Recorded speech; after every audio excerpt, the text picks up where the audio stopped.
Everybody's okay. I have a question. All right, so let's go with that. So you're talking about Adam Arishon and how like he had this ability to, like how he was extrapolated from different parts of the world. Like, can you explain how that ties into, like the way God created the world and like how it affects a person being from that lineage as a human being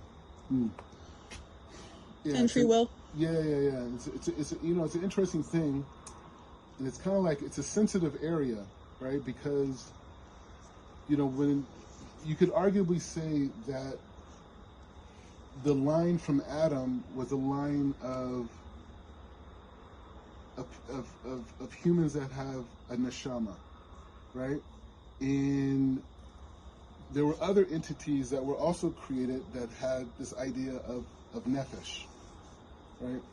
And so when you go from Adam to Noah is 10 generations, from Noah to Abraham is 10 generations, and then from Abraham to Moshe is 6, right?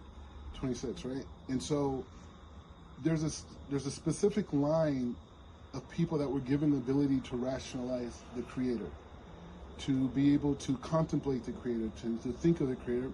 And then there were other entities that were created that didn't have that. Their job is their existence was more on a base level, right? And it didn't have this ability to contemplate God in this way, right? And so the role of the Jewish people, like the Torah says, environment Elohim Avram, Lech Lecha, right? And so the sages go off on this word Avram, right? And he said Av and Ram are broken into two parts. Av meaning father, Ram meaning like supernal, right?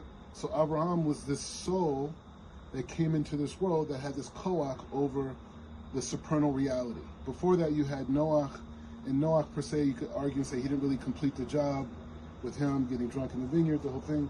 And then you had Adam and Chava who ate from the Eitz Hadas. But Avram was this perfect soul, in essence, that was able to complete all the different tasks that it was given. And through that soul of Avram came Yitzhak, came Yaakov, and eventually Bnei Israel. So Bnei Israel plays a specific part in this contemplation and understanding of bringing godliness into the world because of the soul, right? Because of the soul. And I think that's a very important point. I think that's where Sephora is going with it, is saying that in Am Israel, we have to focus on each other on a soul level, right? Because we've been in the Galus, thank you. We've been in the Galus and we've had all these different experiences that we picked up a lot of habits from the other nations that maybe be more on the base level, right? And so now that we're here back in Israel, it's even more, pertinent that we get back to understanding this super soul that was distributed through Yaakov, through, his sons and the descendants of these sons, because in essence, we're all one soul from the same source, right?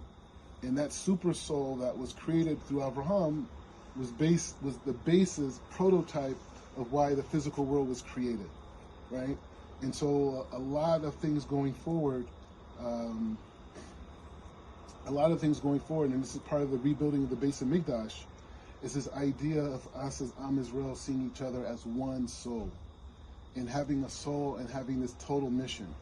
Like, we have to rebuild the Beis Hamikdash. Why? Because it's for the sake of all of humanity. We're talking about an energy influence that was created before Hashem said Bereshit. Everyone agrees with Bereshit. Everybody does. Christians, Muslims, everyone agrees with this, right? Everyone agrees with the 7-day week. Everyone agrees with these things. So this super soul that we possess as Am Israel, we have to come together. We have to remove all of these habits and ideas and things that we learned in the Galut that makes us think that we're different and we're separate from each other. Because that's not who we are, right? In this rebuilding of the Jewish soul, or the soul of Avram expressed through Yaakov, this is our mission. And so now you see like all the protests, this, whatever, okay. Even that's beautiful, right? But it has to be in the perspective of that we're one soul getting to an ultimate destination together. And without that kavana, it's a democracy, okay, America, their protests, Israel's protests too, only democracy in the Middle East. Okay, very good. But we still have a different avoda, because when we have the consciousness of one soul, and us trying to figure out how everything works as one soul, then we create a mechanism for all the other nations to also see their democratic process in that same way. And we have an ultimate goal, which is the rebuilding of the Beis Hamikdash, reestablishing God's presence in this world, and in essence, just bringing a light that brings in the Mashiach. So my bracha to everybody, I could keep going all night, but my bracha to everyone is just this idea of, even as individuals, that when we see people walking down the street, we see another Jew walking down the street, to think about that Jew's soul, and to think about how that soul has a specific correction, a specific tikkun, and that's what makes us in common, right? And it doesn't matter if they're Sephardi or Mizrahi or Ashkenaz or Hasidish or Litvish or whatever, Chiloni, whatever. That soul has a particular correction in this lifetime. And as we understand that we're all at different points in that correction, at different levels in that correction, that we could create a new consciousness as people. And we could do that here in Israel. And I'll say this in closing. One of the things that is different from Israel than any other place in the world, and you could use America as a great example of a functioning government or a democracy. I don't know how functional is, but it's a government in movement, right?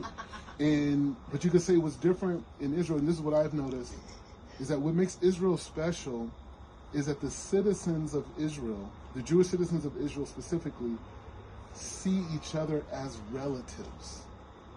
And that's you cannot create that. I don't care how much, Obama Part 2 says they want the perfect union in America.